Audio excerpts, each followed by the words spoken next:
Olá a todos, sejam bem-vindos a mais um estudo no canal Clamando no Deserto. O estudo de hoje será sobre a lição 6, lição do segundo trimestre da Escola Sabatina.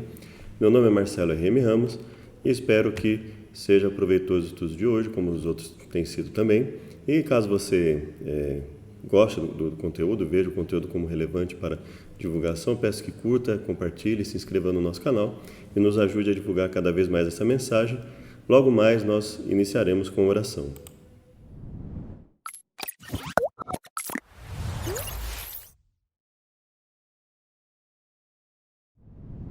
Vamos orar então?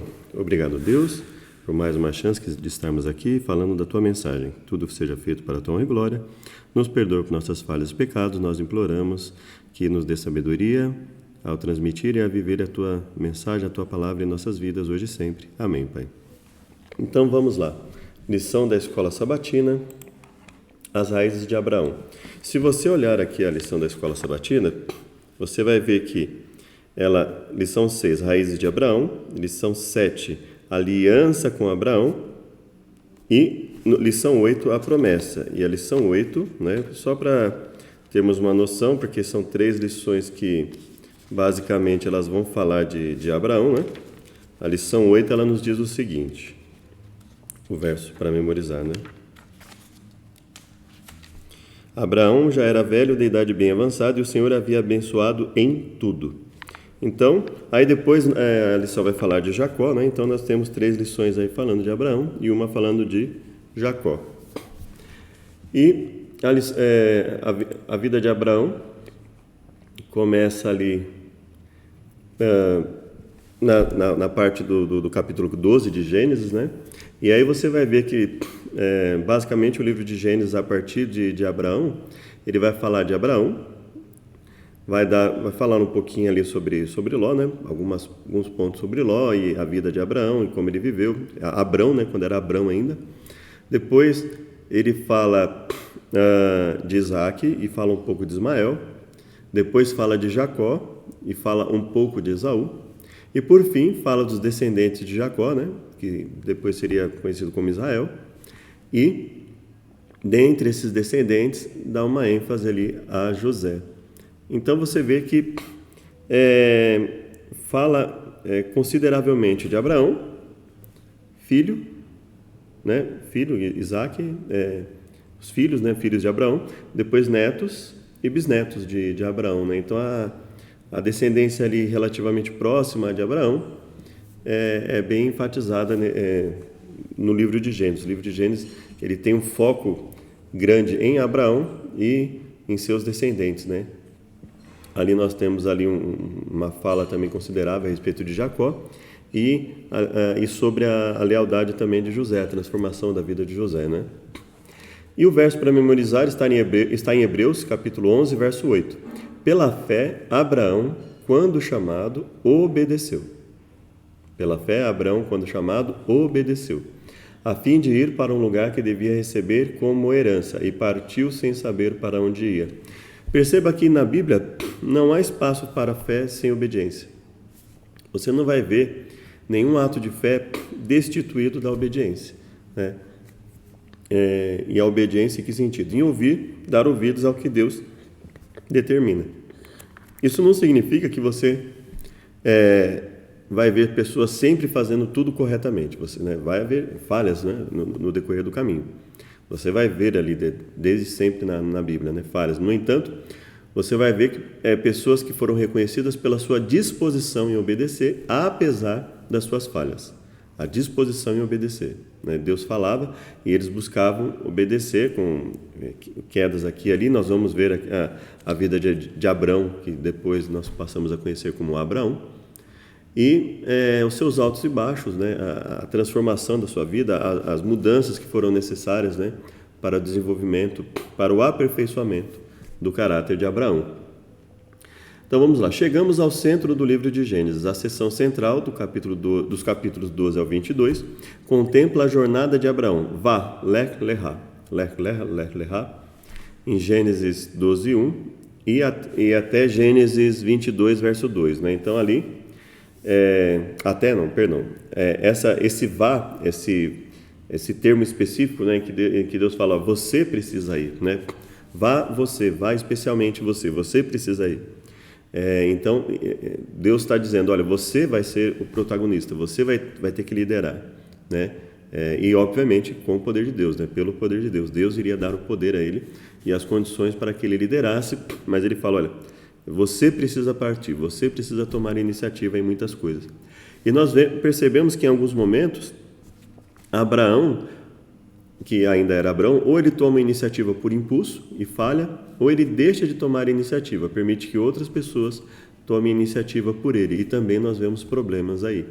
Então nós vemos que era importante que Abraão entendesse que ele precisava ser firme no seu trajeto e ele precisava ouvir a Deus, né? Nós vemos que existem uma série de momentos em que Abraão simplesmente parece não pedir a orientação de Deus antes de agir, né? Ele meio que vai agindo por impulso em alguns momentos, mas obviamente nós temos também, por outro lado, momentos marcantes na vida de Abraão. Entre esses dois chamados que estruturam a sua jornada de fé, Abraão ouvia a voz divina que o tranquilizava, não tenha medo. Então Deus estava constantemente com ele, olha, não tenha medo, né? Então Deus falava para ele, eu vou estar contigo, né? Não perca a sua fé. Então nós vamos ver no decorrer da lição momentos em que Abraão ele agiu exatamente porque teve a sua fé vacilante. E houve consequências, né? Houve alguns contratempos ali que poderiam ter sido maiores, inclusive se Deus não tivesse feito as intervenções necessárias, né? Mas Deus mostra que ele sempre estava ali, auxiliando Abraão nas suas falhas e ajudando Abraão a se desenvolver, né? A desenvolver o seu caráter e se tornar cada vez mais um líder de acordo com a vontade de Deus. No Novo Testamento, ele é uma das figuras mais citadas do Antigo Testamento. E nessa semana, começaremos a entender o porquê, o motivo, não é? Nós temos aqui em Hebreus 11:6, nos diz o quê? Sem fé é impossível agradar a Deus, pois quem dele se aproxima precisa crer que ele existe e recompensa aqueles que o buscam.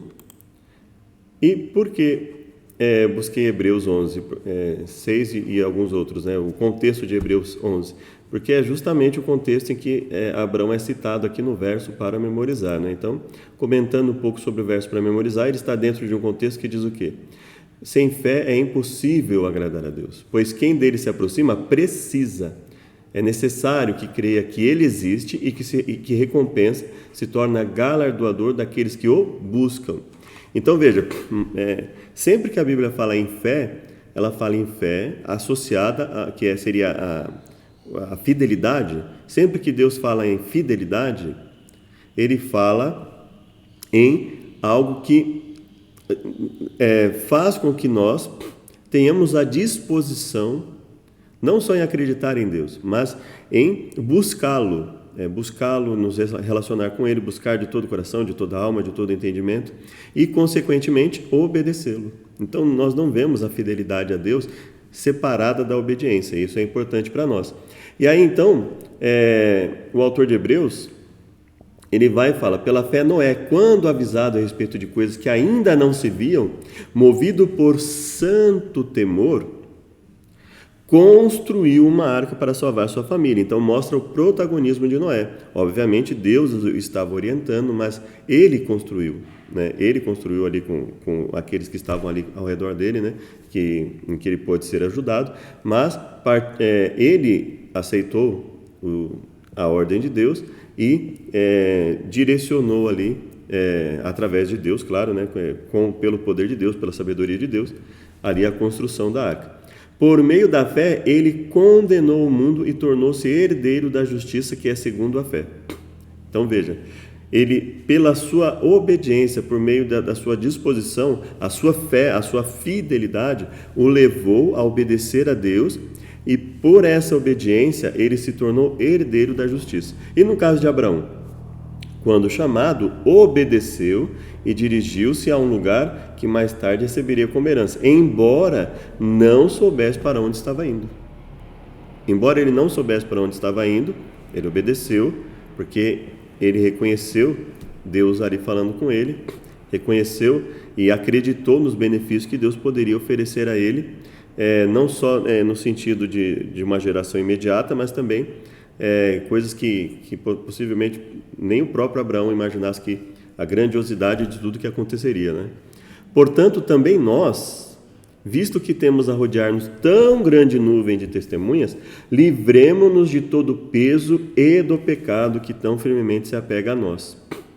Então veja, ele fala, e aí ele faz agora uma aplicação às nossas vidas. Ele fala, olha, portanto, nós que temos uma grande nuvem de testemunhas, nos livremos do peso do pecado que tão firmemente se apega a nós, e corramos com perseverança a carreira que nos está proposta, olhando para Jesus, autor, consumador de nossa fé. Então veja, ele fala, olha, então nós temos que pensar em nós, né? Isso é um exemplo para nós mantermos a fé e buscarmos obedecer a Deus naquilo que Ele nos manda, ainda que nós não entendamos exatamente ou por completo aquilo que Deus determina nas nossas vidas.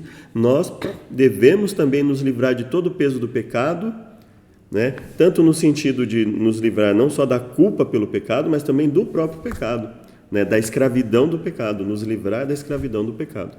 Então veja a aplicação que Hebreus faz a respeito desse verso, que é o verso áureo da lição, ou seja, para nós olharmos e refletirmos sobre a nossa vida, sobre o quão poderoso Deus é para nos modificar, independente de onde e como nós estivermos, né? Não importa a vida de paganismo, não importa a distância que estivermos de Deus, a partir do momento que Ele nos chama, se nós estivermos dispostos a obedecê-lo e a seguir com fidelidade, com lealdade aquilo que Ele determina, Ele vai abrir portas para nós que nós nem imaginamos, né? Precisamos desenvolver essa fé. Domingo, leia Gênesis 12, de 1 a 9. Por que Deus chamou Abrão para deixar seu país e sua família? Como ele reagiu? A última vez que Deus havia falado com alguém, conforme as Escrituras, foi com Noé. Então, olha só, né? Uma distância aí entre Noé e Abrão. Noé, a nova palavra de Deus, então, para Abrão, se reconecta a essa promessa de aliança com toda a carne, né? Ele chega a Abrão e fala, olha, anda na minha presença, ser perfeito, ser completo, ser maduro espiritualmente, né? E ele fala, olha, eu preciso que você se afaste e busque aí uma jornada de transformação. Você vai ter uma descendência espiritualmente firme, grande, apesar de haver, obviamente, contratempos, né? Como sempre há, né? Haverá aqueles que vão desobedecer, mas haverá também aqueles que vão ser leais, e principalmente, né, o nosso maior exemplo de todos, que é Jesus Cristo, né? Então, nós vemos aí exemplos de vida na Bíblia, de pessoas que obedeceram a Deus em todas as coisas que Deus determinou, e o próprio Jesus como nosso maior exemplo nesse aspecto. Todas as nações da terra seriam abençoadas por meio do patriarca. Todas as nações da terra seriam abençoadas por meio do patriarca. Abrão deixou tudo o que era familiar para ele, seus parentes e seu país, Ur dos Caldeus, Babilônia, e até uma parte de si mesmo. E nós vamos ver que uma das partes, sair da terra e da parentela e da casa dos pais, fisicamente, foi só um dos aspectos da vida de Abrão. Depois que ele se separou fisicamente dos seus familiares, da terra em que ele vivia, ele precisava abandonar certos hábitos, certos costumes, certos aspectos de caráter que foram desenvolvidos durante a sua vida, em parte pelo ambiente em que ele viveu e em parte pelas suas decisões, né? Mas nós vemos aqui um homem sincero, um homem que estava disposto a servir a Deus, um homem que já, quando Deus chega até ele e o chama, né, ele já demonstrou ser uma pessoa diferenciada espiritualmente, em termos de confiança em Deus. Esse chamado para sair de Babilônia tem uma longa história entre os profetas bíblicos. E aí você pode ver, por exemplo, Isaías 48:20 e Apocalipse 18:4, que nós vamos ver aqui também no slide, né? Isaías 48:20, eu vou ler com vocês primeiramente Isaías 36, 6 a 9, que diz o seguinte: Você confia nesse bordão de caniço esmagado que é o Egito. Se alguém se apoiar no caniço, ele vai espetar e furar a mão. Assim é Faraó, rei do Egito, para todos os que nele confiam. Mas se você me diz, confiamos no Senhor nosso Deus, eu pergunto, não é esse aquele cujos lugares altos e altares Ezequias removeu, dizendo a Judá e a Jerusalém que deveriam adorar somente diante do altar em Jerusalém? Agora, pois, comprometa-se com meu senhor, o rei da Síria, e eu lhe darei 2.000 cavalos, se você puder achar cavaleiro para montá-los. Então, veja, se você diz, confiamos no Senhor nosso Deus, eu pergunto, não é esse aquele cujos lugares altos e altares Ezequias removeu, dizendo a Judá e a Jerusalém que deveriam adorar somente diante do altar em Jerusalém? Então, aqui eu coloquei para que nós pudéssemos ver Isaías 36, que é um dos versos que nós vamos, que vai ser importante para nós no decorrer da lição.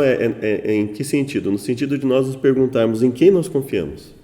É claro que não é fácil, nós não podemos olhar para a vida de Abrão como algo simples. Uma coisa é você ler, outra coisa é você vivenciar aquilo. Abrão cometeu erros, evidentemente, né? Mas nós temos que entender assim, a dificuldade que ele passava, mas que houve momentos em que quando ele escolhia confiar em Deus, ele via os resultados maravilhosos na sua vida. Quando ele resolvia confiar no Egito ou em qualquer outra situação que não fosse Deus, que não fosse segundo a vontade de Deus, geralmente isso acabava em sérios problemas. Então nós precisamos escolher em quem vamos confiar, né? Decidir em quem vamos confiar. A frase hebraica lech lecha, vá, significa vá você mesmo, vá por si mesmo. A promessa não é apenas sobre uma pátria física, mas sobre a salvação do mundo. Ou seja, aqui a lição está abordando a questão da descendência, inclusive em Jesus, né? A salvação que nós obtemos em Jesus. Mas, evidentemente, nós estamos falando aqui de Abrão ter uma descendência longa, né?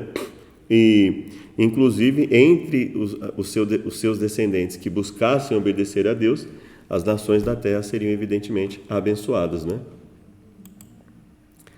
Tera tomou Abrão, seu filho, Ló, filho de Harã, filho de seu filho, e Sarai, sua nora, mulher de seu filho Abrão.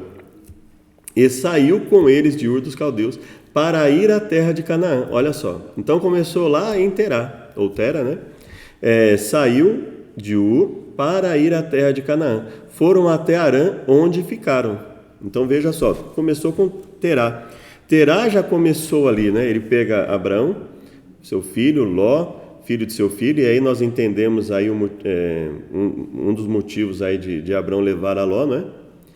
E Sarai, sua nora, mulher de seu filho Abrão.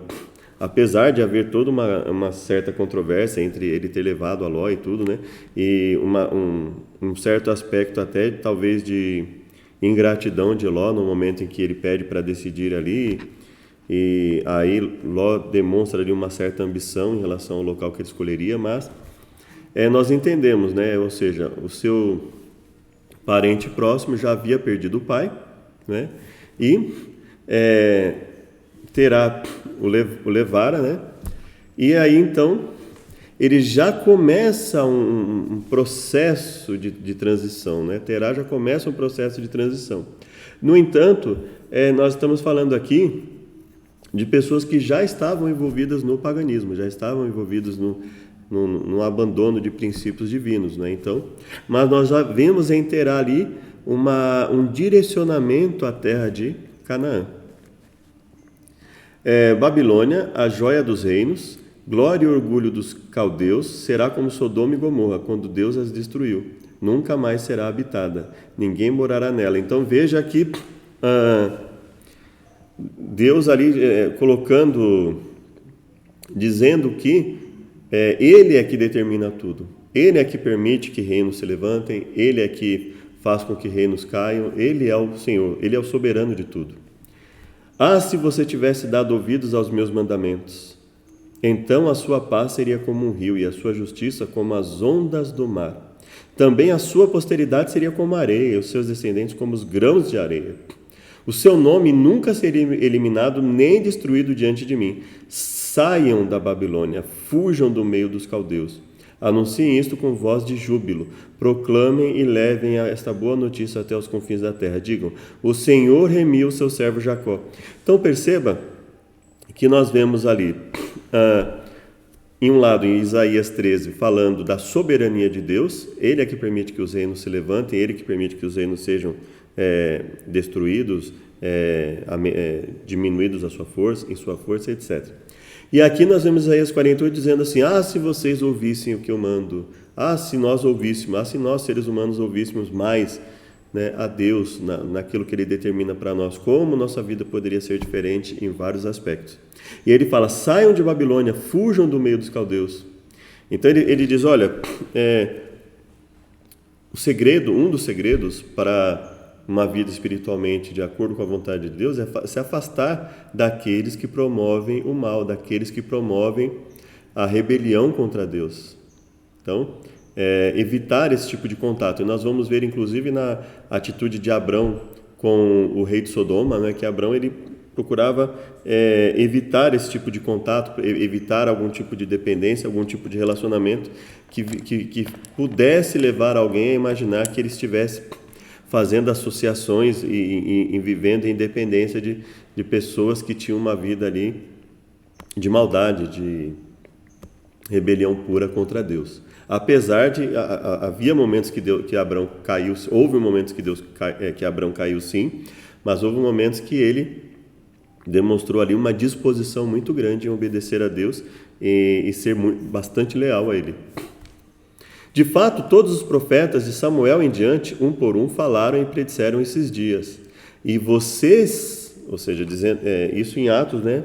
O discurso que foi dado ao povo, dizendo assim, e vocês são herdeiros dos profetas e da aliança que Deus fez com os seus antepassados. Esse é um discurso que ali percorreu o momento do Pentecostes, né? Ele disse a Abraão, por meio da sua descendência, todos os povos da terra serão abençoados. Tendo Deus ressuscitado o seu povo, enviou primeiramente a vocês para abençoá-los, convertendo cada um de vocês das suas maldades, né? Então, Atos 3, né? É muito, muito interessante isso, né? Ele cita aqui a questão de Abraão e fala, por meio da descendência todos os povos serão abençoados. E aí ele fala, logo em seguida, tendo Deus ressuscitado o seu servo, enviou primeiramente a vocês para abençoá-los, convertendo cada um de vocês das suas maldades. Então ele faz uma associação à bênção que foi dada a Abraão e a sua época, né, faz uma aplicação no sentido de que, olha, Deus enviando Jesus para que nós sejamos abençoados, e não apenas nós, né, mas para que outros também possam se converter das suas maldades. Ou seja, a importância da pregação do Evangelho, inclusive, não é? E nós vemos aqui em Atos 3, não é? Pedro e João subiam ao templo por volta da hora da oração, a hora nona, né? E certo homem coxo do ventre de pai e mãe era carregado, o qual punham diariamente junto à porta do templo, chamada Formosa. E aí existe esse milagre, né? Pedro olha para ele e fala assim, olha, não tenho prata nem ouro, mas o que eu tenho eu te dou. Levanta, toma tua cama e anda. E aí ele sai tudo feliz, saltitante ali, feliz por ter sido curado. E aí as pessoas ficam ali, né? E aí fala, pegando-se a Pedro e João, acorreu todo o povo para eles, no pórtico chamado de Salomão. E vendo isso, Pedro respondeu para o povo, homens israelitas, por que estáis admirados? E por que vocês fitam a nós, como se pelo nosso próprio poder ou piedade tivéssemos feito isso? O Deus de Abraão, de Isaque e de Jacó, o Deus de nossos pais, glorificou o servo dele Jesus, que vós entregasse e negasse. Então ele começa a fazer a pregação ali, né? Foi pouco tempo depois do Pentecostes, né? Nós temos o Pentecostes ali em Atos 2, logo depois nós temos esse evento maravilhoso da cura, e aí nós temos o discurso de Pedro no templo, e ele falando com o povo israelita, e comentando com eles, né? Falando a importância da aceitação de Jesus na transformação de vida. Arrependam-se, pois, e voltem-se para Deus, para os que seus pecados sejam cancelados. Atos 3:19. O que Deus pede que você deixe para trás para atender ao chamado divino, não é? O que, tendo em vista o quanto Abraão deixou de modo imediato, né, quando ele se afastou geograficamente ali da sua parentela, da casa de seus pais, do ambiente em que ele morava, e o seu abandono gradativo de um padrão de caráter que foi sendo substituído, né, ele foi permitindo que Deus transformasse o seu caráter gradativamente, apesar das falhas, né? O Senhor disse a Abraão: saia da tua terra, da sua parentela e da casa de seus pais, ou da casa de seu pai, e vá para a terra que eu lhe mostrarei. Então falaram: eu vou te mostrar a terra para onde você tem que ir. No momento eu preciso que você simplesmente se afaste geograficamente da sua terra, da sua parentela, da casa de seu pai. E veja que o pai já estava num trabalho distinto, né? De se afastar. Aí depois o seu pai faleceu, né? Farei de você uma grande nação, e o abençoarei, e engrandecerei o seu nome. Seja uma bênção. Farei de você uma grande nação, e engrandecerei o seu nome. Ou seja, ele fala: ó, você vai receber bênçãos. Você vai receber bênçãos, principalmente no sentido espiritual. Você vai ser uma grande nação, vou engrandecer o seu nome, mas eu preciso que você seja uma bênção. Você, vai por si, ou seja, não se apegue a nada aqui que venha impedir que você saia. Faça essa, obedeça no sentido de sair. E ele saiu, e aí ele fala: seja uma bênção, não é? E nós vamos ver que houve alguns contratempos, mas à medida do possível, ele foi se deixando transformar por Deus e foi cada vez mais se tornando uma bênção, não só em sua época, mas pelo seu testemunho passou a ser um exemplo de vida até hoje, não é? Abençoarei aqueles que o abençoarem e amaldiçoarei aquele que o amaldiçoar. Em você serão benditas todas as famílias da terra. E aí é onde se faz essa aplicação, inclusive até a época de Jesus, né? Até o próprio Jesus. Partiu, pois, Abrão como o Senhor lhe havia ordenado, e Ló foi com ele. Abrão tinha 75 anos quando saiu de Harã. Abrão levou consigo sua mulher Sarai, seu sobrinho Ló, todos os bens que haviam adquirido e as pessoas que lhe foram acrescentadas em Harã. Partiram para a terra de Canaã e lá chegaram. Veja, o seu pai começou o trajeto até Canaã, mas aí o seu pai morreu. E aí havia ainda uma grande mistura de sentimentos, de crenças ali, né, onde ele estava, e Deus escolheu a ele, né? Veja que ele não escolheu todos, né? Seu pai saiu com um grupo para Canaã e faleceu, e Deus escolheu a ele especificamente, ou seja, não era para ir todo mundo. Deus escolheu um grupo ali, né? Deus falou: olha, quero que você saia. Deus encontrou em Abrão uma pessoa disposta a mudar, a se entregar a Deus e permitir que Deus transformasse a sua vida. E aí eles partiram para Canaã e lá chegaram. Olha que interessante. Eles foram para Canaã e lá chegaram. Lembra lá em Isaías, quando nós falamos sobre a questão de confiar no Egito, né? Que ao invés de confiar no Egito, deveriam confiar em Deus, e ao invés de confiar em Babilônia, né, a queda de Babilônia, deveriam confiar em Deus. É preciso que nós escolhamos: ou servimos a Deus, ou confiamos na força dos homens, na força do Egito, na força de Babilônia, ou confiamos em Deus, ou confiamos na força de rebelião contra Deus. Não é possível servir a dois senhores, né? E aí olha só o que acontece: ele chegou em Canaã, atravessou até Siquém, até o carvalho de Moré. Nesse tempo os cananeus habitavam essa terra. O Senhor apareceu a Abrão e disse: darei esta terra à sua descendência. Olha só, ele já estava no local e Deus falou assim: eu darei essa terra para a sua descendência. Deus falou com ele. E aí o que ele fez? Ele edificou um altar ao Senhor que lhe tinha aparecido. Então veja, ele buscava comunhão com Deus. Passando dali para o monte a leste de Betel, armou sua tenda, ficando Betel a oeste e Ai a leste. Ali edificou um altar ao Senhor e invocou o nome do Senhor. Então veja, ele buscava uma vida de comunhão com Deus. Depois Abrão partiu dali, indo sempre na direção do Neguebe. Então veja, Abrão, ele chegou até Canaã, Deus falou para ele que daria uma terra, né? Foi mostrando cada vez mais a amplitude, né, da terra que daria, como se ele estivesse mostrando lembra da oração de Jabez, né, de alargar os horizontes, né? Tá? É como se Deus estivesse dizendo para ele, ó, vou alargar cada vez mais seus horizontes, vou te abençoar cada vez mais, vou te auxiliar cada vez mais. E ele tinha uma comunhão com Deus.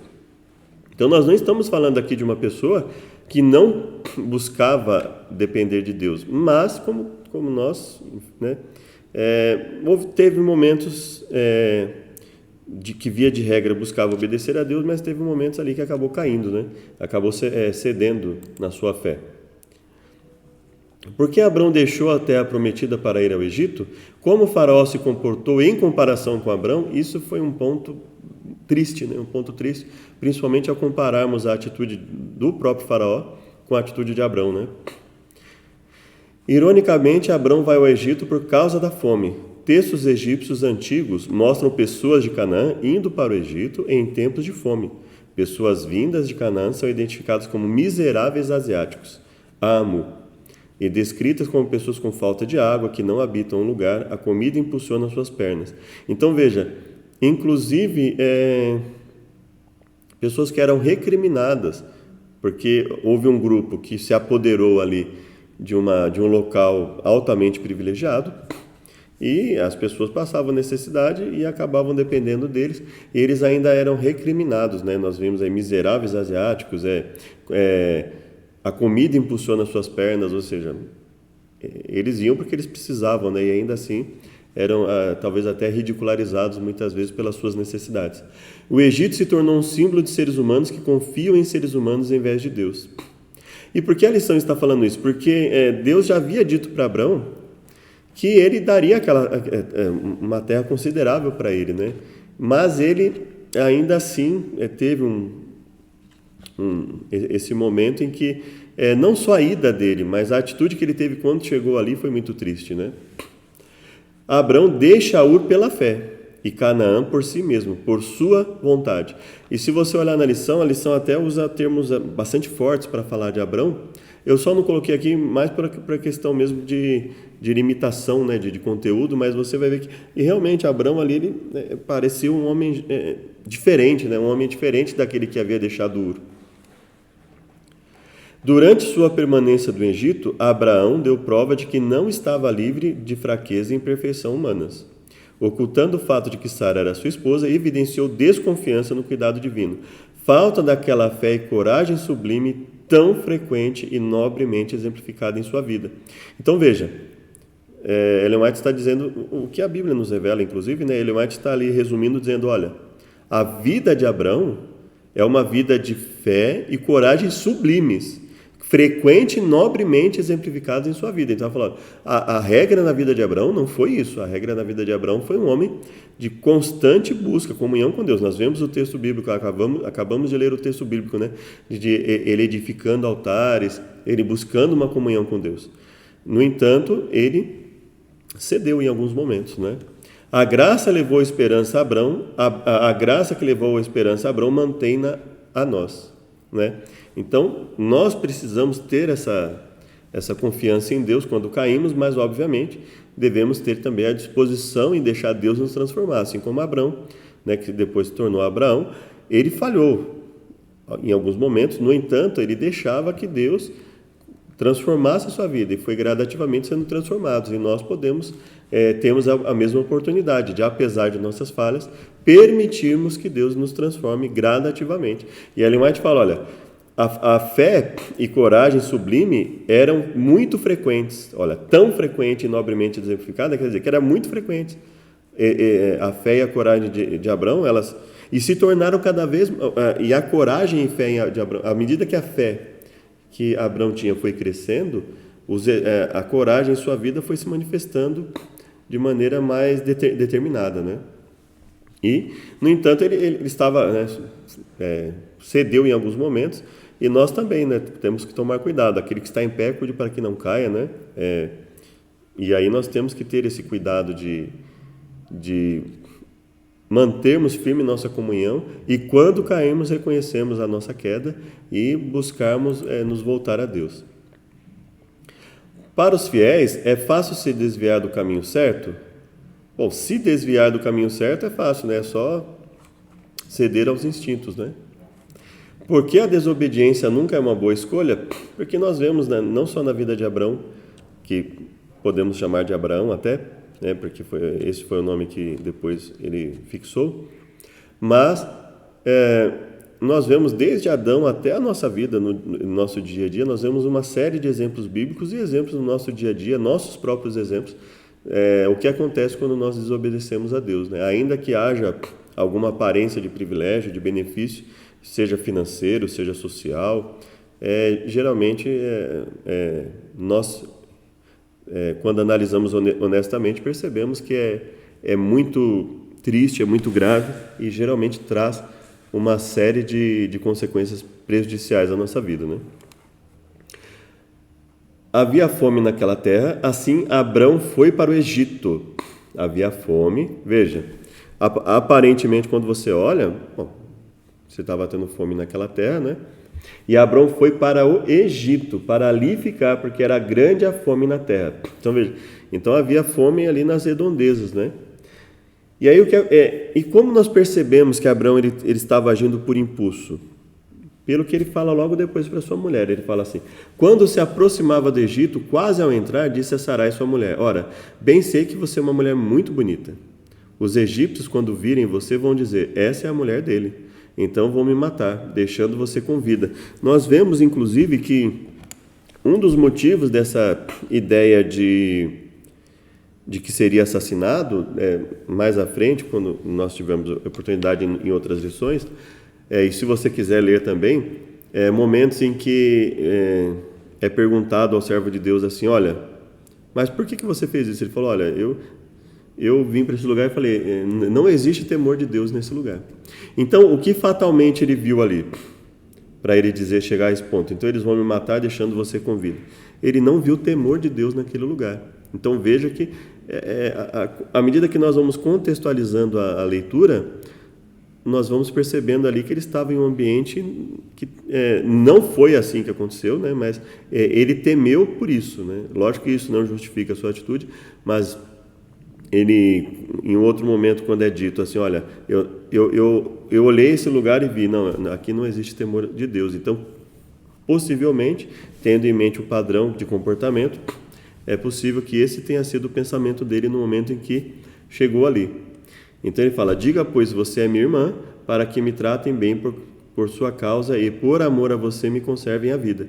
Então veja, ele teve uma atitude egoísta, não pensou na sua mulher. Deus havia dito a ele que daria descendência a ele, que daria terra para ele, que daria a condição dele viver. E ele, sem consultar a Deus, ele foi para o Egito, agiu por impulso ao falar com a sua esposa, né? Teve uma atitude muito triste, muito mesquinha ali, egoísta em relação à sua esposa, né? E, tendo Abrão entrado no Egito, os egípcios viram que a mulher era de fato muito bonita. Os príncipes de Faraó a viram e foram elogiá-la diante de Faraó. E a mulher foi levada para a casa de Faraó. Olha só, olha a situação. Ele sabia que isso aconteceria, né? E ele ainda disse para ela: por amor a você, eles vão me conservar a vida. Então veja como ele agiu totalmente por impulso nesse momento aqui. Este, por causa dela, tratou bem a Abrão, o qual veio a ter ovelhas, bois, jumentos, escravos, escravas, jumentos e camelos. Porém o Senhor puniu a Faraó e a sua casa com grandes pragas, por causa de Sarai, mulher de Abrão.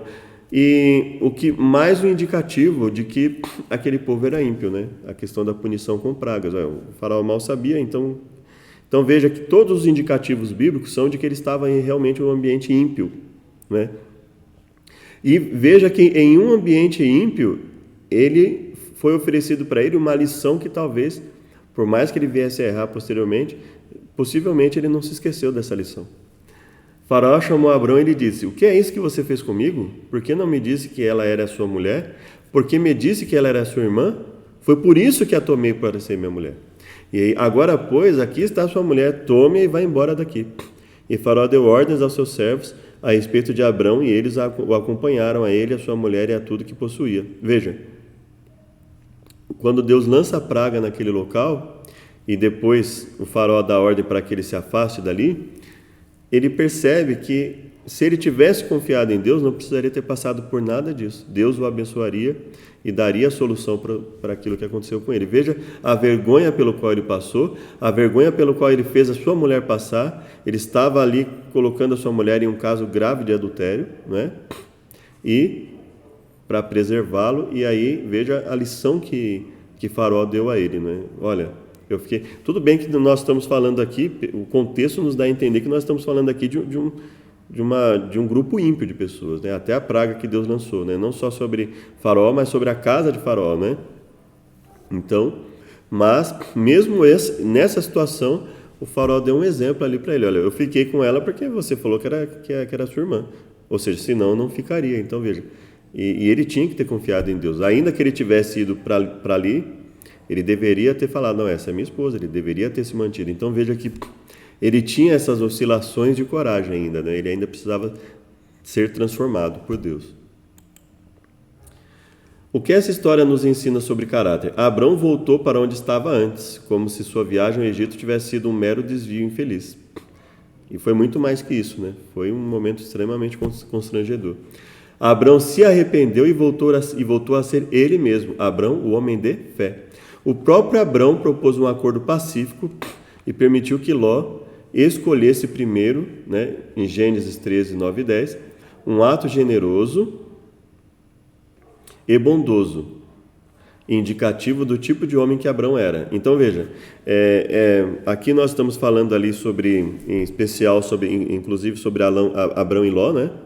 E existem pontos um tanto controvertidos nessa história, mas assim, o que nós vemos ali é que Abrão ele alternava entre momentos de um certo egoísmo e impulsividade no agir e momentos de reflexão, de pacificação, né? O fato de Ló ter escolhido a melhor parte, a planície bem irrigada, sem se preocupar com a maldade de seus futuros vizinhos, revela sua ganância e seu caráter. Ao contrário de Ló, Abrão olhou para a terra apenas por ordem divina. Somente quando Abrão se separou de Ló foi que Deus falou com ele novamente. Olha só, a situação havia se tornado crítica, né? Abrão tinha tomado atitudes por impulso, e Ló, obviamente, testemunhou isso, e Ló também desenvolveu um desvio de caráter ali, prometendo-lhe a terra como um todo, um ato de graça de Deus. Um ponto ali interessante é que também nós não vemos, biblicamente falando, né? Nós não vemos Abrão consultando a Deus antes de falar com Ló. Né? Tudo bem que Ló tomou a decisão, uma decisão prejudicial para a sua vida por si mesmo, mas nós vemos ali que Abrão ficou, de certa forma, ali também um tanto limitado, né? Naquilo que ele iria fazer. E Deus, mas ele confiou em Deus, né? Ele confiou em Deus no momento em que ele se separou de Ló, e Deus abençoou Abrão, e aquilo que Ló achava que seria um benefício para ele foi, para quem conhece a história de Ló, né? O que aconteceu com ele e suas filhas e sua esposa ter que sair de um local para que seria destruído. A sua esposa, ele picassem a sua esposa a partir daquele momento, que a sua esposa olha para trás e descumpre a ordem dada. Ele fica com as suas duas filhas, e aí a atitude das duas filhas no final da vida dele. Então nós vemos ali uma vida de bastante tristeza, né? Aquilo que ele enxergou como algo benéfico financeiramente foi a destruição espiritual da sua família. Não está toda a terra diante de você? Peço que você se afaste de mim. Se você for para a esquerda, irei para a direita. Se for para a direita, irei para a esquerda. Então, ele falando com Ló, né? Ele saiu do Egito e Ló foi com ele, né? Ele era muito rico. E aí, a Bíblia fala que ele invocou o nome do Senhor. Veja, ele buscava, apesar das suas falhas, apesar da sua impulsividade, de momentos de covardia, inclusive nesse momento em que a Bíblia não fala que ele diretamente tenha falado com Deus, mas ele buscava comunhão com Deus. A terra não podia sustentá-los para que morassem juntos, porque eram muitos os seus bens, de maneira que não podiam morar um na companhia do outro. Então, ou seja, estava se tornando insustentável ali, até porque Ló, talvez até num ato de certa ingratidão, Ló ali começou a talvez enxergar seu tio como um concorrente financeiro, né? Houve desentendimento entre os pastores do gado de Abrão e os pastores do gado de Ló. E aí Abrão disse a Ló: não deveria haver conflito entre mim e você, e entre os meus pastores e seus pastores, porque somos parentes chegados. Não está toda a terra diante de você? Que aí vem a fala que nós lemos ali acima, né? Então ele fala: olha, vamos nos separar para não haver problemas. Então, ou seja, Abrão também percebeu que a fala de Abrão, aliada ao comportamento de Ló, mostra que Abrão já havia percebido que Ló, ele meio que se deixou levar, né? Mais que Abrão até, né? Abrão ali estava, apesar dos erros, ele estava lutando para ser transformado, e parece que o Ló não estava tanto assim, né? Não estava tão disposto assim. Ló ergueu os olhos e viu toda a campina do Jordão, que era bem regada, o jardim como o jardim do Senhor, como a terra do Egito, olha só. Até a região de Zoar, ele viu um ambiente ali, olha, parecido com o Egito ali. Isso foi antes de haver o Senhor destruído Sodoma e Gomorra. Então Ló escolheu para si toda a campina do Jordão, não só, né, ali. Ele pegou toda a parte que era melhor ali, ele pegou para ele. E partiu para o Oriente, e assim separaram-se um do outro. E aí Abrão habitou na terra de Canaã, e Ló foi morar nas cidades da campina. E ia armando as suas tendas até Sodoma. Olha só, ele foi aumentando ali as suas posses, né? E olha o que a Bíblia fala, já nesse momento. Ora, os moradores de Sodoma eram maus e grandes pecadores contra o Senhor. Eram maus e grandes pecadores contra o Senhor. E ele sabia disso. E ainda assim, ele foi se chegando cada vez mais próximo a Sodoma. Então, ou seja, ele buscou, por ambição, ele buscou o mal. Ele buscou ali associação com o mal e pagou caro por isso, infelizmente, né? Teve muitas chances, né? Mas infelizmente. E o Senhor, aí aparece Deus novamente falando com Abrão. O Senhor disse a Abrão, depois que Ló se separou dele: erga os seus olhos e olhe, toda essa terra que você está vendo, eu a darei a você e a sua descendência para sempre. E Abrão, mudando as suas tendas, foi morar nos carvalhais de Manre. E você lembra de Abner, Escol e Manre? Tiveram uma influência muito grande na vida de Abrão, né? Ele fez grandes alianças ali, principalmente para libertar a Ló, né? E ele foi ali morar nos carvalhais de Manre, e nós vamos ouvir logo mais falar sobre ele, que estão junto a Hebrom, e ali edificou um altar ao Senhor. Então, veja, onde Abraão ia, ele fazia questão de mostrar que ele era um servo de Deus, apesar de suas falhas, né? Com exceção ali do que aconteceu no Egito e em alguns outros momentos, mas assim, via de regra, ele buscava mostrar, ele buscava se identificar, né? Fazer um altar a Deus, agradecer a Deus e mostrar a que ele veio, né? Mostrar que ele era um servo de Deus. Que ponto relevante temos aqui a coalizão de Babel, né? Aqui na lição de quarta-feira. Que ponto relevante vemos no fato de que essa guerra ocorreu logo após a doação da terra prometida? O que essa história nos ensina sobre Abrão? Aqui foi uma guerra em que Sodoma e Gomorra foram levados cativos, né? E pelo menos uma boa parte deles, né? E Ló também havia sido levado, né? E Abrão foi lá e libertou seu sobrinho.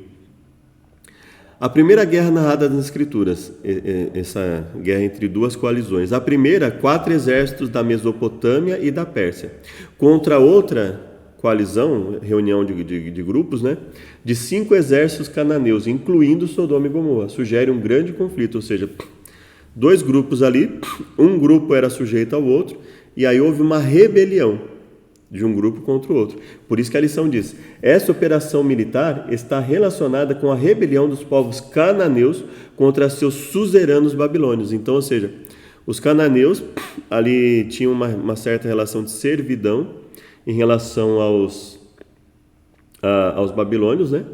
E aí eles se rebelaram contra isso, mas não deu tão certo, né? Povos de Canaã envolvidos sugerem que estava em jogo a soberania da terra, né? E a Bíblia já falava que eles eram, que o Sodoma, por exemplo, eram maus e grandes pecadores. Então, estava em jogo ali também um conflito de interesses, uma ambição, uma ganância, né? Não só a questão de de se livrar de uma certa servidão, mas também ali havia uma série de coisas, né? Um conjunto de atitudes más que esse povo tinha, e então veja que mesmo entre os ímpios também existe uma série de conflitos ali, um conflito de interesses, né? E também, obviamente, há injustiças, né? Então, as pessoas sendo boas ou sendo más, elas percebem quando estão sendo injustiçadas, né? Ironicamente, o acampamento de Abrão, a parte realmente interessada, visto ser ele o dono da terra, é a única força que permaneceu fora do conflito, pelo menos no início. E realmente a Bíblia não fala em nenhum conflito ali com Abrão e nem com Abner, Escol e Manre, que estavam ali, que auxiliaram Abrão, né? Então, ou seja, havia um respeito ali, ou talvez até um medo de se mexer com eles ali, mas de qualquer forma eles não mexeram com ele, Deus preservou esse grupo. E Abrão entendeu que o que ele estava recebendo era um presente de Deus, intervenção apenas para livrar o sobrinho, então ele veio realmente a ter alguma atitude em relação a essa guerra, no momento em que ele descobre ali que seu sobrinho havia sido levado cativo, e essa ação deve ter sido rápida e não confrontando aqui seria toda a coalizão. A coragem e força de Abrão foram exemplos de aprendizado sobre Deus. E eu ainda digo mais, dado o texto bíblico, eu acredito que assim, não foi tão simples a libertação de Ló. Abrão lidou ali, conforme o texto bíblico, Abrão lidou ali teve que lidar ali com um grupo considerável, né? Ele tomou uma atitude corajosa, pegou entre os melhores ali que poderiam auxiliá-lo, teve uma atitude corajosa, teve uma estratégia extremamente bem sucedida, o que nos dá a entender ali que Deus esteve com ele, né? Deus o auxiliou ali, deu sabedoria e o auxiliou nesse momento de libertação. Mas foi uma luta considerável ali que Abrão teve, não foi uma luta simples, não. Ainda que tenha sido algo relativamente rápido, né? Não foi uma luta tão simples, não. Deus ali deu bastante sabedoria para ele, auxiliado ali por outras pessoas, direcionar essa libertação. Naquele tempo, nós temos aqui Quedorlaomer, rei de Elão. Fizeram guerra contra os outros grupos, que são aqui os outros reis, né? Durante 12 anos, o grupo que se rebelou, eles serviram a Quedorlaomer. Então, veja só, isso significa que ele era, de certa forma, ali o líder dessa coalizão, né? No 14º ano veio Quedorlaomer e os reis que estavam com ele e derrotaram os Refaíns em Astarote e Carnaim e os Uzins em Orã e os Emins em Savé Criatim, então veja, e os Oreus, então veja que eles foram ali ampliando o seu domínio, né? Então saíram os reis de Sodoma, Gomorra, Admá, Zeboim e Bela, que é Zoar, e se prepararam para a batalha contra eles no vale de Sidim. Então veja que houve uma rebelião, né? Quedorlaomer foi e começou a lutar para manter a hegemonia, né? Para manter o seu reinado. E aí ele foi, inclusive, contra essa coalizão aqui que incluía Sodoma e Gomorra. E o vale de Sidim estava cheio de poços de betume, os reis de Sodoma e Gomorra fugiram, ou seja, ficou claro aqui que essa coalizão não conseguiu resistir à coalizão de Quedorlaomer. E os reis vitoriosos pegaram todos os bens de Sodoma e de Gomorra e todo o seu mantimento e se foram. Apossaram-se também de Ló, sobrinho de Abrão, que morava em Sodoma, e dos seus bens. E aí um homem foi e contou isso a Abrão.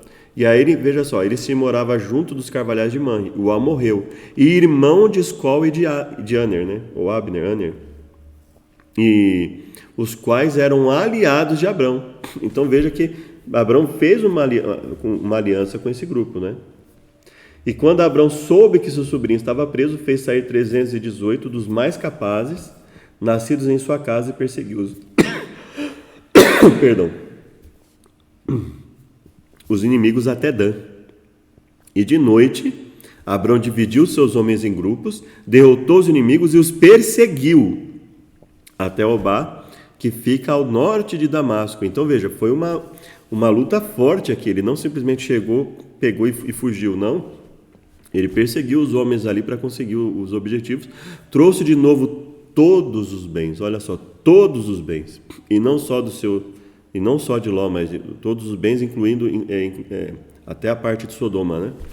E ainda as mulheres e o povo. Então, ele libertou um grupo considerável de pessoas ali, né? Foi uma ação grandiosa de Abraão, não foi só para pegar o sobrinho e sair, né? Não, ele fez uma ação grandiosa, ele trouxe muitas mulheres e o povo, inclusive. Quando Abraão regressava, depois de derrotar Quedorlaomer e os reis que estavam com ele, o rei de Sodoma foi ao encontro dele no Vale de Savé, que é o Vale do Rei. E aí foi onde ele propôs ali, fez uma proposta a Abraão, e Abraão falou para ele, olha, não quero nada, né? Só dê a parte aí que cabe a Ana, Escol e Manre, e eles que tomem a sua parte, né? E primeiro ele separou o dízimo, né? Ele separa o dízimo, ou seja, ele entendeu que o dízimo não era dele, porque senão não faria sentido depois ele falar isso para o rei de Sodoma. Ou seja, ele tira o dízimo e depois disso ele vai e fala, olha, aí agora o restante aí você dá a parte que cabe a cada um deles aí, mas eu não quero nada que é seu. Não quero que ninguém diga que você que me enriqueceu, né? Abraão disse para ele. Não quero que ninguém diga que o rei de Sodoma enriqueceu Abraão, né? Aqui nesse caso, quem foi Melquisedeque e por que Abraão deu o seu dízimo a esse sacerdote que parece ter surgido do nada? Realmente parece, né? Quando você vê, aparece ali Melquisedeque. E aí eu vou sugerir para vocês, eu tenho lições feitas na lição passada de Hebreus, as lições 6 a 9, 6, 7, 8, 9, e os vídeos segundo a ordem de Melquisedeque, tá? No canal Clamando no Deserto. E aí você vai ver ali uma explicação melhor sobre Melquisedeque. Tem ali comentários assim que busquei fazer dentro da lição de Hebreus, e comentando ali segundo a ordem de Melquisedeque, no sentido de que segundo a forma de Melquisedeque, né? E aí você vai poder entender um pouco mais ali, de maneira um pouco mais aprofundada sobre quem teria sido Melquisedeque, como ele é apresentado na Bíblia, como ele é apresentado em Hebreus, né? Como buscar algumas partes bíblicas para entender, de certa forma, ali o sacerdócio de Melquisedeque. E aí diz o seguinte: depois que os cananeus agradeceram a Abrão, ele agradeceu ao sacerdote Melquisedeque por meio do dízimo. Melquisedeque era da cidade de Salém, que significa paz, e uma parte de seu nome, Tzedek, justiça, em contraste com o rei de Sodoma, Bera, que tem o sentido de no mal, e o rei de Sodoma, Birsha, que tem o sentido de na maldade, é um contraste, né, entre quem representava Melquisedeque e quem Bera e Birsha representavam, ou seja, o caráter deles, aquilo que eles representavam a rebelião contra Deus, né, o que era contrário à vontade de Deus. Nós temos a primeira referência bíblica ao termo sacerdote, referente a Melquisedeque, né? E Abrão o via como o sacerdote do Deus Altíssimo, efetivamente, o sacerdote a quem ele devia respeito, né, por ser um servo de Deus.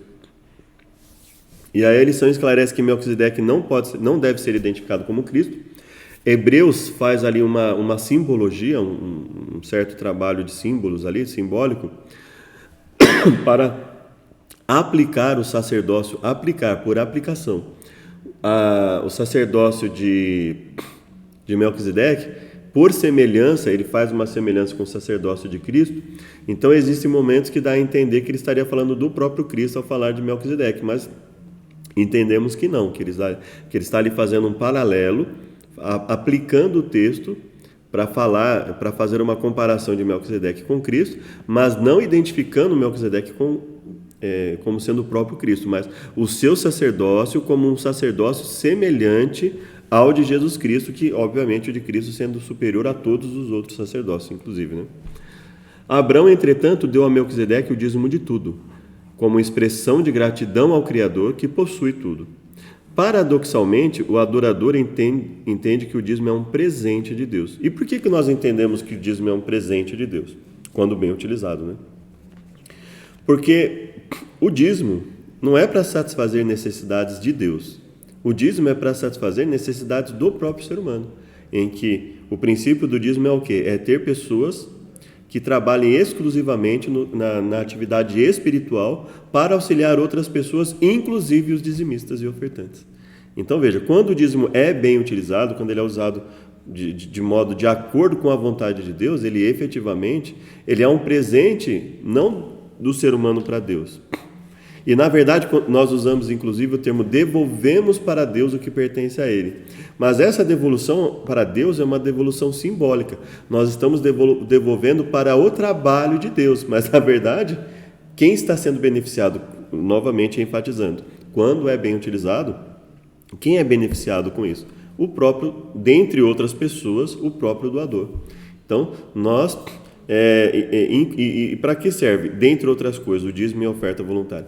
Dentre outras coisas, para que o evangelho possa ser levado gratuitamente àqueles que não conhecem. Aqueles que conhecem passam a financiar o trabalho para ser levado àqueles que não conhecem e para que nós mesmos sejamos beneficiados por pessoas que, trabalhando, se dedicando praticamente que exclusivamente a esse trabalho, possam também nos auxiliar com boas programações, com bons trabalhos evangelísticos, com auxílio espiritual, auxílio intelectual no conhecimento bíblico e assim sucessivamente, né? E Melquisedeque, rei de Salém, trouxe pão e vinho. Ele era sacerdote do Deus Altíssimo. Abrão deu a Melquisedeque o dízimo de tudo. Aqui a questão do vinho como suco de uva prensado, né? E Abrão deu a Melquisedeque o dízimo de tudo. Então o rei de Sodoma disse a Abrão: dê-me as pessoas e fique com os bens para você. Veja, quando nós falamos desses bens aqui, esses são os bens sem o dízimo já. Ou seja, o dízimo, Abrão nem discutiu. Abrão pegou e falou assim: não, isso aqui eu vou dar para a causa de Deus, né? Nós vamos pegar, porque foi Deus que me ajudou a conseguir tudo isso aqui, inclusive a libertação de vocês. Então, nós vamos agradecer a Deus por tudo que Ele fez, inclusive devolvendo uma parte a Ele, através do seu sacerdote, né?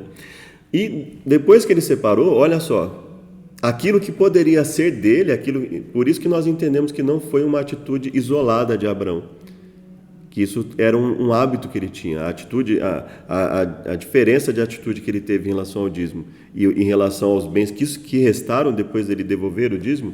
O que ele fala? O rei de Sodoma disse a Abrão: dê-me as pessoas e fique com os bens para você. E aí ele fala assim: juro pelo Senhor Deus Altíssimo, que criou os céus até aqui, nada tomarei de tudo que é seu, nem um fio, nem uma correia de sandália, para que você não diga, fui eu que enriqueci Abrão. Então ele fala assim: olha, a parte que cabe a Deus eu não discuto, mas a parte que viria a caber a mim, eu não quero nada relacionado a você. Então essa parte que vai para o sacerdote é uma parte que vai ser santificada para Deus, exclusiva para o trabalho na obra de Deus. Agora, a parte que viria a caber a mim, Deus já me dá muitas bênçãos, eu não quero nada que esteja relacionado a você. Nada quero para mim, a não ser o que os rapazes comeram.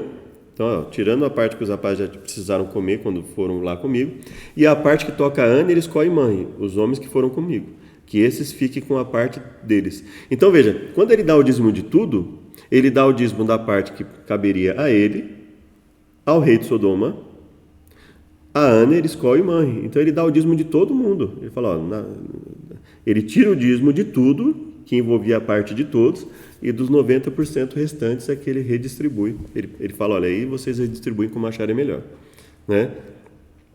E aí Hebreus fala o seguinte: foi para ele que Abrão separou o dízimo de tudo, sem pai, sem mãe, sem genealogia, não teve princípio de dias nem fim de existência, mas feito semelhante ao Filho de Deus, permanece sacerdote para sempre. Então veja, quando ele fala semelhante, é feito semelhante ao Filho de Deus, ele não está dizendo que ele era o próprio Jesus, mas ele está simbolicamente, né?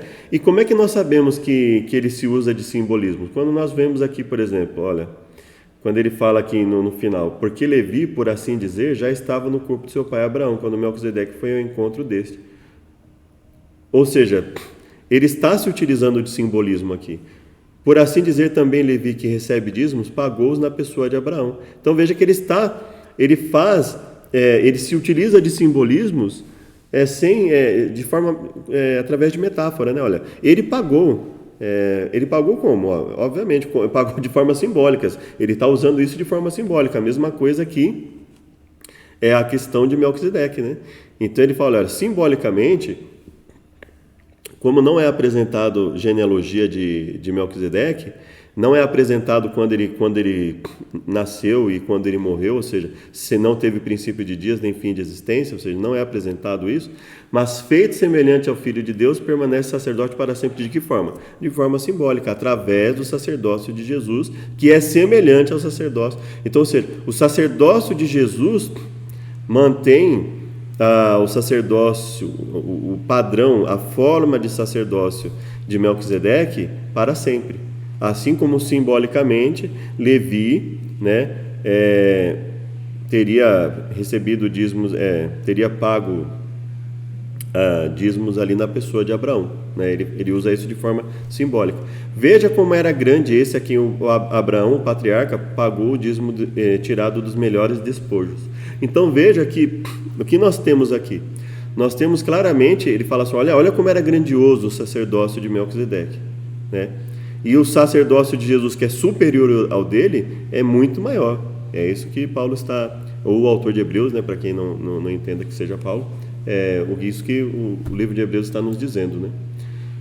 Texto de Ellen White: quando Deus escolheu Abraão, não foi apenas para ele ser um amigo especial de Deus, mas para ser um instrumento por meio do qual o Senhor pudesse conceder às nações privilégios preciosos e especiais. Que privilégios são esses? Privilégios de arrependimento, de uma vida melhor espiritualmente, uma vida mais harmoniosa, uma vida de acordo com a vontade de Deus, com as bênçãos de Deus. Deveria ser uma luz em meio às trevas morais que o cercavam, né? Estava num ambiente ruim e Deus falou, olha, se afasta desse ambiente, né? Se prepare e aí você vai ser uma luz para os outros povos. Sempre que Deus abençoa seus filhos com a luz de verdade, não é unicamente para que eles possam receber o dom da vida eterna, mas para que os que os cercam também possam ser iluminados. Mas o que Deus fez primeiro? Primeiro ele separou, transformou Abrão e aí fez de Abrão luz para os outros povos. Vocês são sal da terra. E quando Deus faz com que seus filhos sejam sal, não é apenas para a sua própria preservação, mas para que sejam instrumentos para a preservação dos outros. Estamos resplandecendo como pedras vivas no edifício de Deus? Será que nós estamos? Não seremos possuidores da genuína religião, a menos que ela exerça sobre nós uma influência controladora em cada transação comercial. Então, olha só, cada atitude que nós temos que exercer uma influência positiva. A religião prática deve envolver nosso trabalho, inclusive, né? Devemos possuir a graça transformadora de Cristo em nosso coração. Precisamos reduzir grandemente o eu e ter mais de Jesus. O que significa ser abençoado? Bom, e como ser uma bênção aos outros? Ser abençoado significa ter uma vida de comunhão com Deus e as consequências dessa vida, né? Ser abençoado significa receber as consequências de uma vida em comunhão com Deus. Qual foi o erro da meia-verdade? E assim, ser uma bênção aos outros significa possibilitar aos outros que tenham esse mesmo privilégio. Qual foi o erro da meia-verdade de Abraão a respeito de sua irmã e esposa? O que é pior, mentir ou dizer uma verdade e ao mesmo tempo mentir tecnicamente? Bom, ambos são prejudiciais, mas quem mente tecnicamente, entre aspas, ele está fazendo de tudo para justificar a sua mentira como se fosse uma verdade. Isso é o pior, né? Não basta mentir, aí quando é confrontado com a mentira, ele ainda quer dar um ar de verdade para a sua mentira, para aquilo que ele fez de errado, né?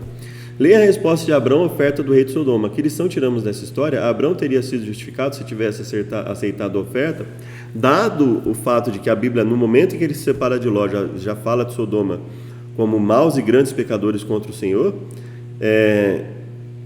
Ele deixa claro que ele não queria nenhum vínculo com esse povo que fazia o mal. Ele não queria nenhum vínculo de dependência, ele não queria que ninguém os associasse como alguém dependente deles, como alguém que fizesse alguma transação nesse sentido. E mais uma vez eu ressalto a questão do julgo desigual, que é um princípio que nós temos que talvez esteja se perdendo nos nossos tempos, né? Em particular, o restante de Gênesis trata sobre 3 gerações da família de Abraão, que pontua a propagação da sua descendência e o cumprimento das promessas divinas. Olha só que interessante, né? O cumprimento fiel das promessas gradativamente, com o decorrer do tempo. Abraão, né? A promessa referente a Abraão, nós vemos a continuidade da comunhão através de Isaac, e depois em Jacó, né, Jacó também, né, precisou ter o seu caráter bastante transformado, e também foi um grande exemplo depois que deixou que Deus transformasse a sua vida, né? Esses capítulos iniciais da história de Abraão são em si uma representação de como Deus age na vida dos que o seguem e de que modo ele trabalha para readequar o coração dos seus filhos à verdade, ou seja, o trabalho paciente de Deus para mudar a nossa vida, né? Como nós podemos ser transformados pela contemplação de Deus. Assim como Abraão, todos nós passamos por isso, mas precisamos aprender com as nossas falhas e com as dos outros. Aprender com a dos outros, não nos portando de um modo superior, mas reconhecendo que para que não venhamos a cair no mesmo erro, precisamos enxergar o que teria levado a pessoa a cair e buscar fazer o oposto. A fim de que percebamos, né, que nosso alto poder em solucionar problemas apenas nos conduz à geração de novas dificuldades e frustração dos ideais divinos da nossa vida. A despeito do texto deixar implícita a nobreza de caráter de Abraão, que mesmo tendo maiores prerrogativas para escolher sua porção, concedeu a honra ao sobrinho, o fato é que essa distribuição injusta de terra, com sua porção hidrograficamente mais pobre, não produzia um futuro muito duradouro e promissor ali. Ou seja, Deus teria que, obviamente, trabalhar com Abraão no caso, né, para que ainda era Abraão, trabalhar com ele para que ele pudesse ter sucesso apesar do local que ele estava. O que demonstra que Abraão também, no momento que ele falou, por mais que ele tivesse boas intenções a falar com o sobrinho, que ali ele teve uma certa dose ali de impulsividade a falar com o sobrinho, né? Apesar de que nós vemos a consequência do que o sobrinho fez, mas o sobrinho tomou uma parte, até anterior a chegar em Sodoma, né? Ele tomou uma parte grandiosa ali e deixou meio que seu tio numa situação um pouco embaraçosa ali. Mas, obviamente, Abraão confiou em Deus, mas foi mais um ato ali em que, pelo menos diretamente, não houve uma consulta a Deus, né? Claro que nós podemos consultar ali o Espírito de Profecia para ver alguma coisa nesse respeito, mas, assim, Abraão ele tinha que tomar cuidado com essa tendência dele de querer resolver talvez as coisas da forma mais fácil, né, em alguns momentos. Mas o que ficou de lição muito bonita nessa história é que, apesar de tudo, ele confiou em Deus, Deus o levou a fazer boas alianças e mesmo sem estar com a parte mais privilegiada ali, ele teve um futuro promissor, extremamente promissor, né? As palavras no capítulo 13, verso 17, sobre percorrer a terra, foram entendidas pelos antigos exegetas judeus como um ato simbólico de aquisição legal de propriedade, chamado de Hazaká. Então, graças a Deus, né, nós finalizamos aqui e percebemos a diferença, né? O Abraão que começou a sua vida e o Abraão que foi sendo transformado. E até esse momento nós já vemos uma transformação gradativa em Abraão, e nas outras lições, né, a tendência é que isso continue, né? Ele vai sendo transformado, quanto mais ele contempla Deus, quanto mais busca comunhão com Deus, apesar dos erros, Deus vai mudando a sua vida e fazendo com que ele seja um exemplo para nós até hoje. Espero que tenha sido útil, que Deus abençoe a nossa vida. Te convido para uma oração final. Obrigado, Pai, pela chance que tivemos de estudar a Tua mensagem, que possamos transmiti-la aos outros e dê-nos a chance também de viver em nossa vida. Nos ajude a reconhecer nossos erros e mudarmos a cada dia, em nome de Jesus. Amém. Muito obrigado e até o próximo estudo.